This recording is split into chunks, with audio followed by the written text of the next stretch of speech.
প্রশ্ন হলো, জুতা পরে জানাজা নামাজ পড়া যাবে কিনা? উত্তর হলো অবশ্যই যাবে। আমাদের দেশে জানাজা নামাজে দাঁড়াইলে সবাই গণহারে জুতা খুলে সামনে রাখে, ঠিক না?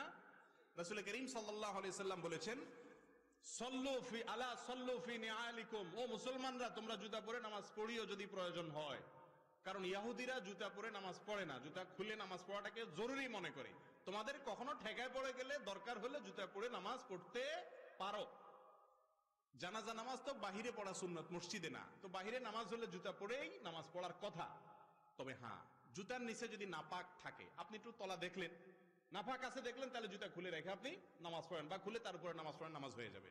কিন্তু যদি দেখেন যে না, নাপাকের কোনো আলামত নাই, মাটি কাদা তো থাকবে, এটা তো আর নাপাক না। মাটি কি নাপাক?